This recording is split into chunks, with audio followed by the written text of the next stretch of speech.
Welcome to another episode of the Startup Junkies Podcast. To all of you out there listening, watching, we thank you for sharing a piece of your day with us today. If you like what you hear, please like, subscribe, tell a friend, leave a glowing review, send us a fruit basket, have whatever you feel motivated to do after you've listened to this episode. For our new listeners, my name is Caleb Talley. I'm the Director of Marketing here at Startup Junkie. I'm joined by my co-host, Startup Junkie founder Jeff Amerine, and our Start NBA intern, who's back after a couple of episode hiatus with that whole education thing, Matthew Ward. Glad to have you back, Matthew. Today, our episode is brought to you by our friends at Tiny Capital. Tiny Capital knows that selling your business can be a miserable task. There are months of negotiations, legal fees, and you run the risk of having the new owners trash everything you built. Tiny Capital set out to be the buyer they wish they could sell to, fair, fast, and founder-friendly. If you're looking for a new home for your web-based business, reach out to our friends at Tiny Capital. They'll respond in a day or two, make an offer in about a week, and close a straightforward deal in about a month. Reach out to them at tinycapital.com/startupjunkies. All right. Today, we are pleased to be joined by Tyler Elliston. Tyler is the founder of Right Side Up, a collective of premium marketing talent that's worked with the likes of DoorDash, Stitch Fix, Fitbit, Google, Sephora, Calm, and more. I've heard of all of those guys. Tyler's a pro's pro when it comes to growth marketing, having helped start and scale a number of successful companies, and he knows a little bit about the future of work, which I'm certain we'll get into today. Welcome, Tyler. Thanks for joining us. Thanks for having me. Absolutely. So tell us about Right Side Up and how you came to work with some of these heavy hitter clients, what that journey looks like. Yeah. Most of my background is as an in-house marketer. I've never been on the services side until starting Right Side Up. And I'd worked with a lot of agencies. I know there are good ones out there, and certainly a lot of good talent there, but a lot of my experiences had been not that great. And so when I started consulting and thought about building a business around consulting, I wanted to do it in a way that was different than the traditional agency model. And at its core, we've kind of deconstructed the agency model to what we think matters most, which is A+ talent. So, our mandate that we, give ourselves and each other is to go find the very best marketers in a variety of different specializations. And then when a company wants to work with us, we're not just giving them whoever we have on payroll that has availability. We're asking ourselves, okay, who's the best person on the planet to help them with this very particular, very specialized problem? And hopefully we've already connected with that person, or if not, we'll go recruit them. And then they're kind of embedded talent within the company for as long as the company needs. What's the most surprising thing about having your own gig versus being a senior guy in a venture? I think for me, one of the biggest is to sort of shift from doing the core mission of the company, which is great growth marketing work, to being really a manager of an enterprise. The former I felt very equipped to do. The latter has been a lot of learning on the job. So I feel like there's part of me that is like hardcore marketing right now, and then there's another part of me that's really entrepreneurship, with a lot of lessons that are more broadly applicable. And so when I was, researching Right Side Up, I noticed that some of the branding you had around it this is not a marketing agency. Yes. So why that approach and how you market Right Side Up? Yeah. So, the biggest reason is it really, we want to stand out. We think that our model is really different. And the temptation as an in-house marketer was always to assume, okay, agencies are commoditized. They're all roughly the same. And we just didn't want to get lumped into that bucket. Obviously, there are elements of our business that we share with an agency. Obviously, we're a services business, but we wanted to really stand out, and I think we deliver on it with the ways in which we're different in how we sort of deliver service. So, we do a lot of performance marketing, a lot of online advertising. We do not charge a percent spend. We have very flexible termination fees. We have a pro poaching clause in all of our agreements. So, companies that are wanting to build an in-house team can poach the people we put on their projects. So there are a lot of these factors that just are very different than a traditional agency. It sounds like you're removing friction points that you experienced when you were on the other side of it. Quite literally, I made a list of all of the frustrations that I had, the problem, and then we just said, okay, could we create a business where we did the opposite of this, i.e. the solution? And so it was very, very explicitly linked to my pain points. Tyler, something I'd be curious to hear about is your experience with your first venture and how that has really provided you a lot of value now. Yeah, so a little bit of a background on myself. I moved out to California in 2006, really with on a mission to start companies. I wanted to start technology companies. I knew the Silicon Valley was sort of the ideal place to do that. And so I ended up going to grad school as a way to give myself 2 years to kind of, get a lay of the land and figure out how people do that. And while I was in school, I started a company in the online automotive space and ended up raising venture capital for that. And we launched it in 2008, a little bit before things, started turning south in the economy. And ran that for 2.5 years, and it was a great learning experience. It ended up failing, and people had always said that you learn a lot from failures. And of course, being the young, ambitious person that I was, I did not take that very seriously, and felt like, surely that won't apply to me because I'm going to be successful. And it was very humbling, but it was in fact the best learning experience that I've had in my career. Some of those lessons, one is like A+ talent. Assembling my first team, I was so penny wise, pound foolish, and you kind of get what you pay for, and so that was a big lesson. I didn't pivot the business when I should have, when there were signs like we really don't have product market fit. It's just not, we don't have the right formulation. I thought I had a marketing problem, and I was just dead wrong. I had a product problem. And no matter how much I sort of like beat my head against the wall from a marketing standpoint, saying, I'm going to go find a channel that's going to work for this. Like, that channel stinks, No, it wasn't the channel. It was the product. And I think that, it sounds so simple in retrospect. And I'm sure I had 10 people around me, harping on product market fit before trying to grow. And yet I was hard-headed, and I needed to experience it before it really seeped into my brain. The natural tendency is we all fall in love with our own ideas and our own strategy. And occasionally we've got to have direct contact with a 2x4 right between the eyes to wake up to it. And I've been through it as well. So it's when, people say that in retrospect, like you learn so much from failure. When you're in the process of failing, it's the worst. Yes. When you can look back on it a year later, or sometime when you can be a little more introspective, you think, wow, that was like a university of all the stuff I'll never do again. Yes. Exactly. And how to get better.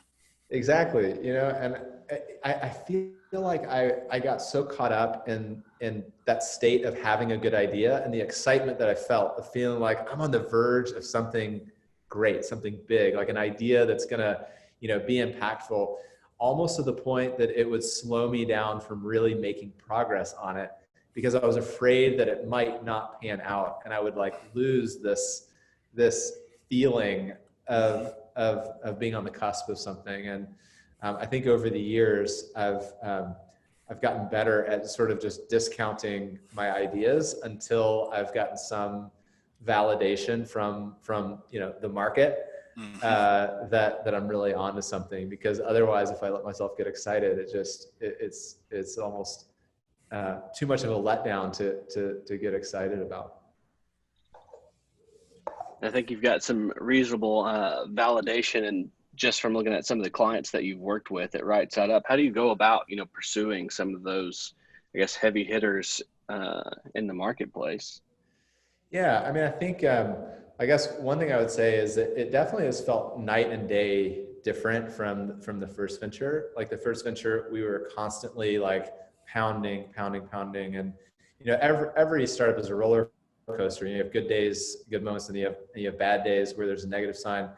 And I remember with the first venture, there were periods where it's just where we go long periods, days, weeks, without sort of these validating moments. And with this business, with Right Side Up, it felt very early on, it was very clear we were getting regular validation.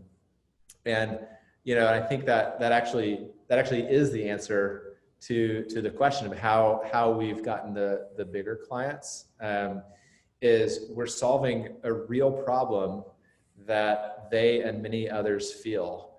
And so as we started to work with companies and, do good work, and the model was validated and they really liked it, they talked about it. And so, word of mouth is the primary growth driver here.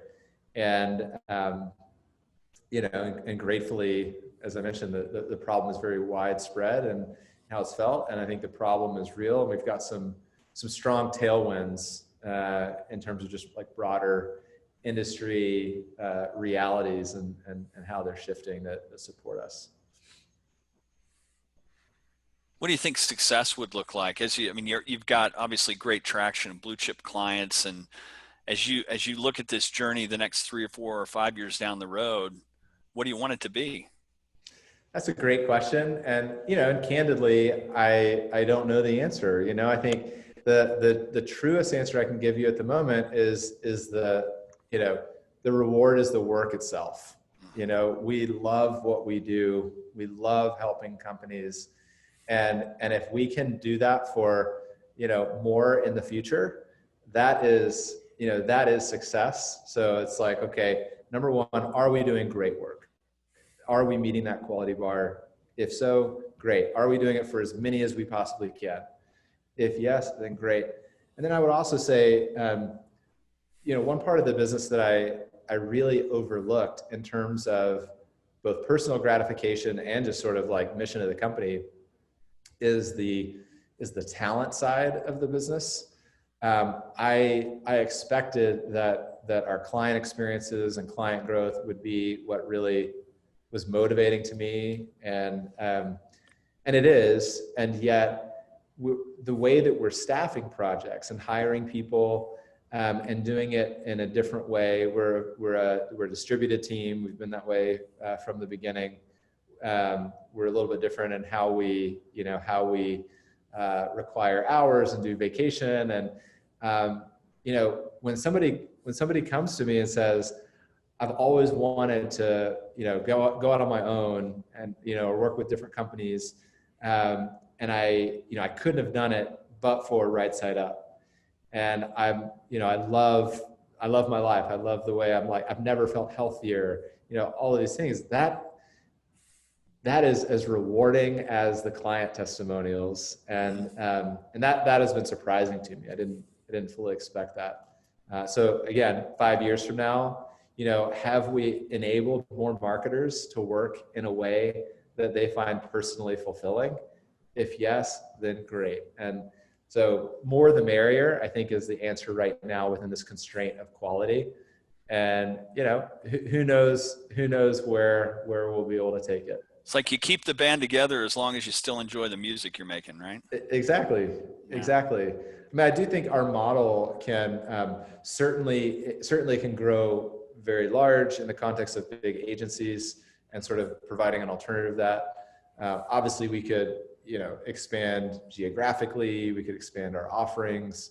But honestly, right now, we're just trying to do great work within the space we're in. And it sounds like you were very prepared, given the distributed model, for the realities of the pandemic. You didn't all have to be together in the same spot. Yeah. We're very lucky that we were already in a distributed model. So that's that part of it was straightforward in terms of working.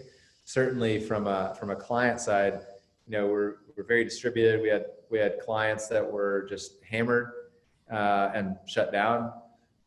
We've had a lot of clients that are unimpacted, and then we've got a handful of clients that it's a huge tailwind, and and our opportunities to work with them have grown. So we've kind of gotten a slice of everything on the client side. And Tyler, it seems like you're pretty well put together guy. You know your stuff, and something that is very uncertain in the future is what work's going to look like. From your view, what do you think work's going to look like? Is it be more remote? Is everybody going to come back in the office? What do you see after everything's calmed down a bit more? Yeah. So, a year ago, I would have said that there's we're clearly seeing more desire to work remotely from talent and work in unorthodox positions, meaning not 40 hours for one company. We're also seeing more willingness by companies to accommodate such requests and to have remote workers. I think COVID just really accelerated both of those, both the talent side and client side.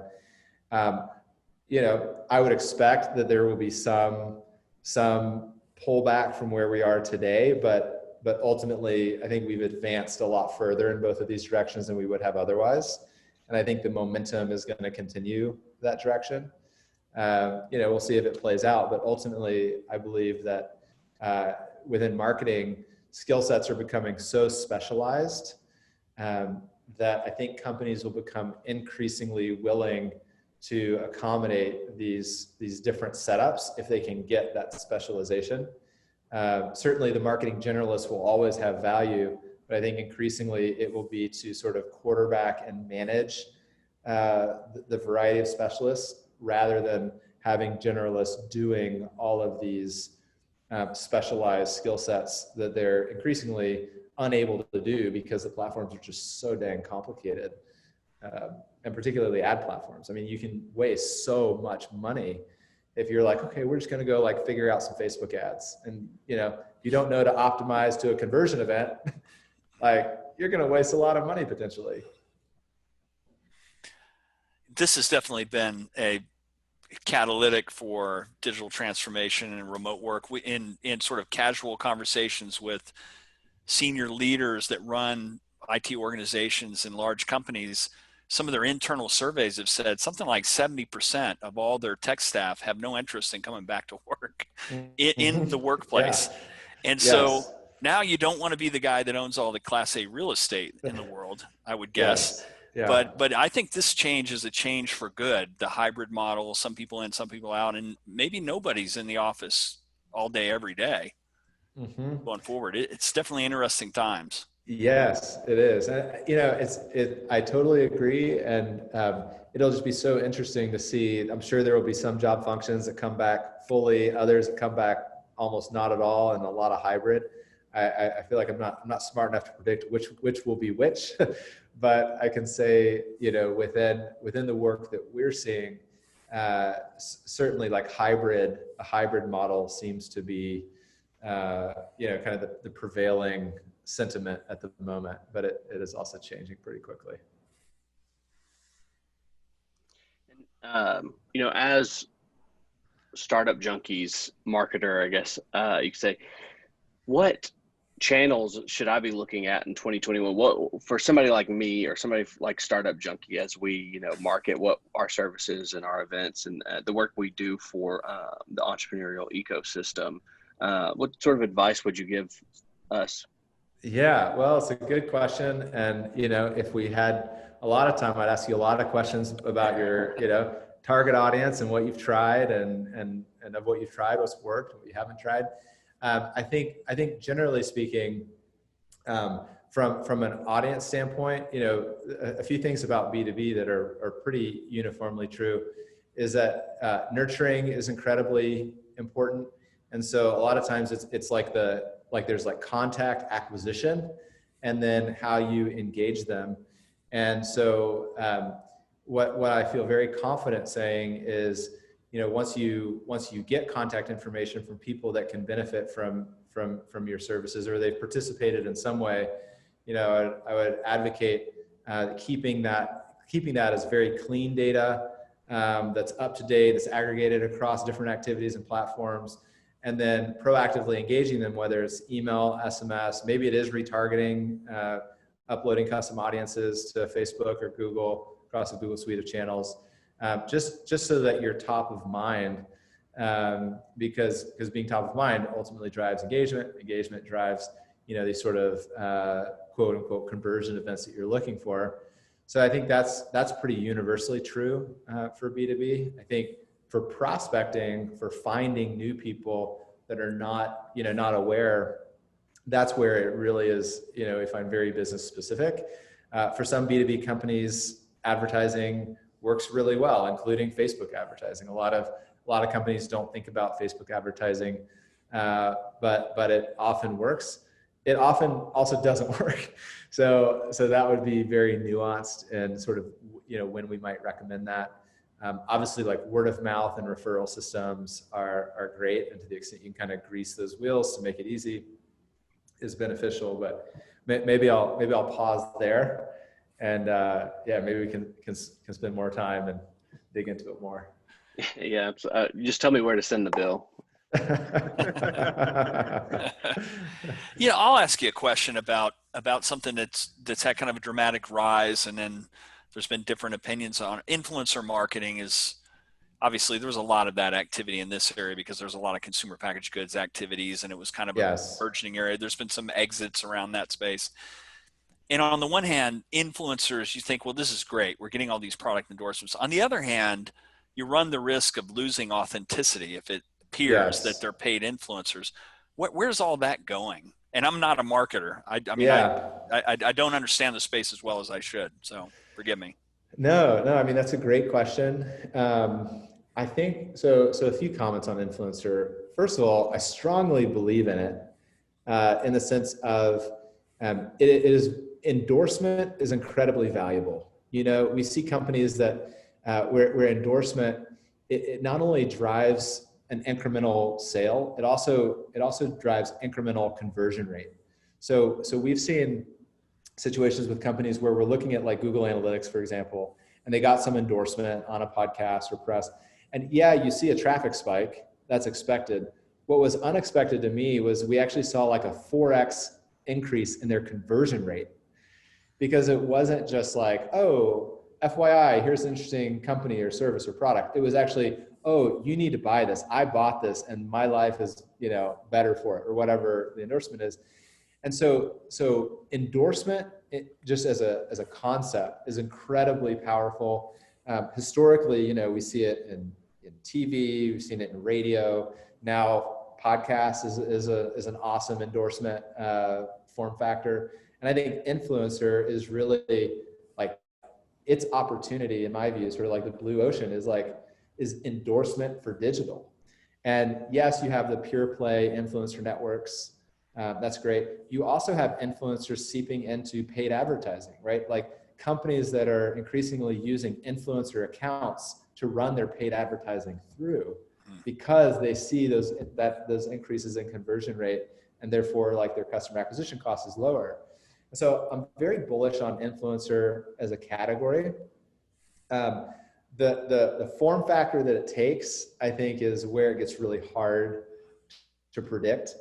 Certainly like those pure networks, it felt like a race to the bottom. Like, the influencers on there often did not maintain their authenticity. And so as a brand advertising there, you would advertise with 10, 9 would do nothing, 1 would crush it. And then you go and look, and like the one that crushed it, like it was really authentic, and the 9 that didn't, you would see their organic posts get all this awesome engagement, and then yours got no engagement. It's like, right, their audience is trained. This has been too promotional. So that's sort of like on the mass like platform level, and then you've got the endorsement by celebrities, like celebrity endorsements. I think those have been really consistently good, to the point where, you see celebrities moving down into business creation and product creation. And that has become more democratized, where, you don't have to be like an A-list, whatever, to go do some of these things. I think that sort of speaks to the success of sort of influencer at that level.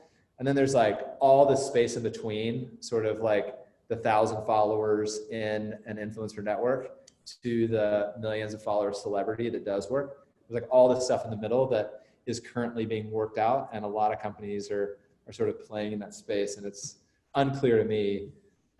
We've got folks on our team that live and breathe influencer, and they could tell you the ins and outs of each of those. But I'm kind of like waiting to see how it all shakes out.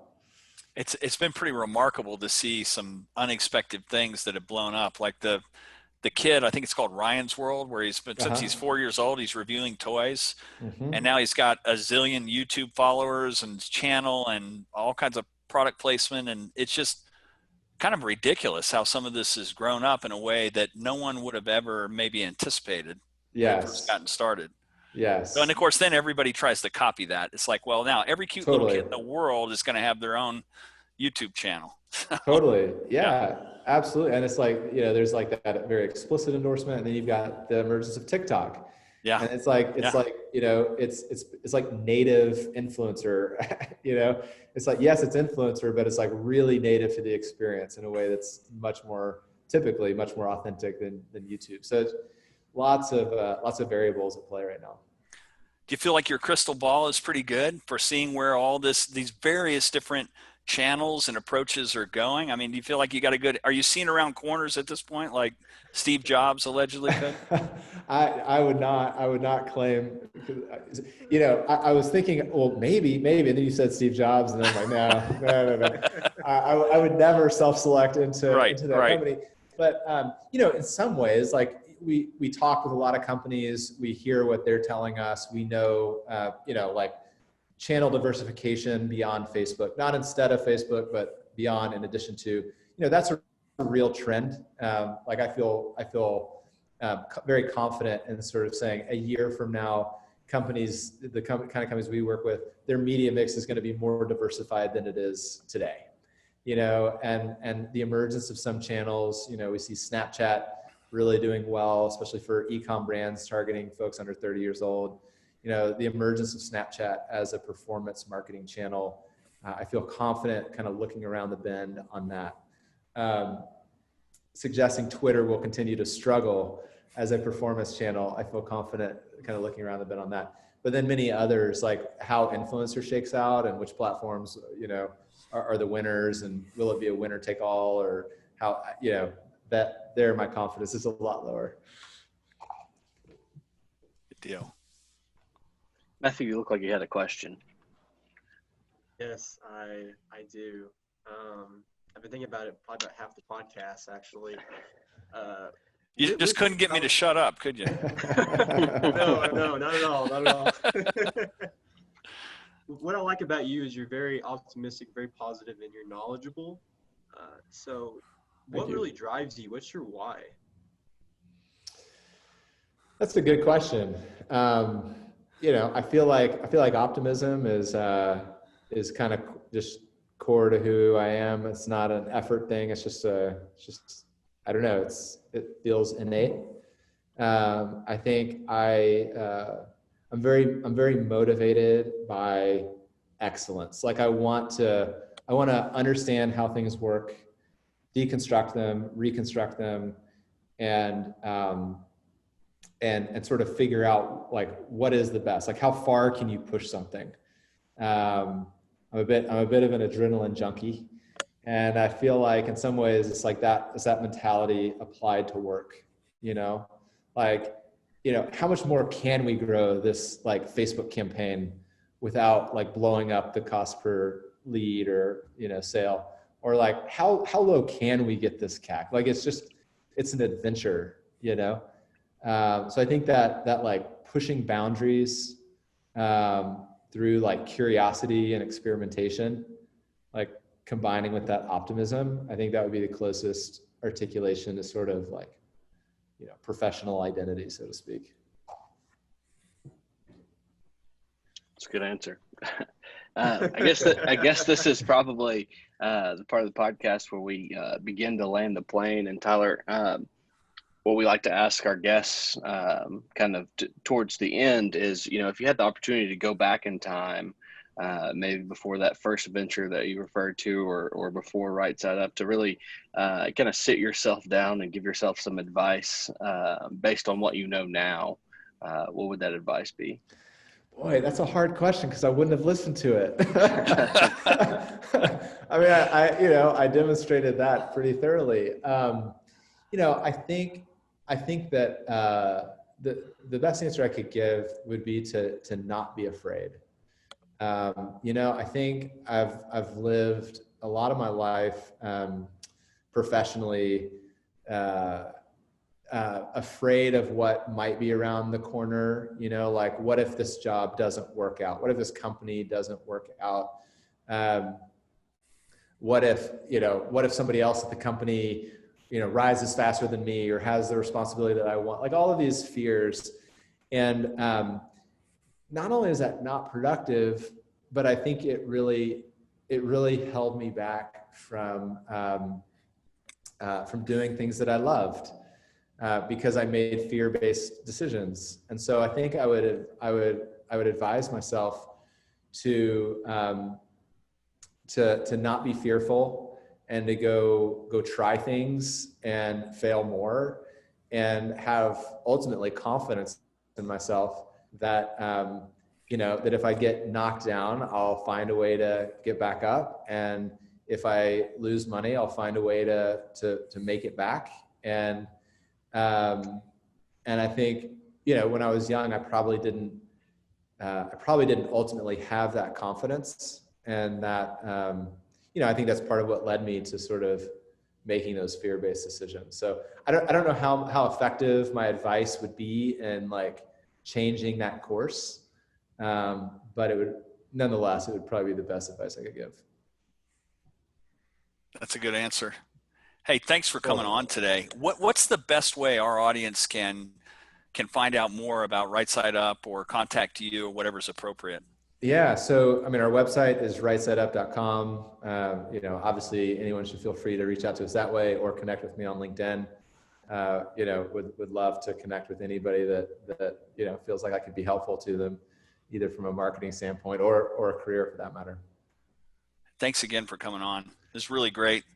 Have a My fantastic pleasure. weekend and keep doing all the great stuff you're doing out there. It's a too. lot of fun to watch. Thanks so much. Thanks for having me on. Sure thing. Thanks, Take care. Okay. All right. Tyler. See ya.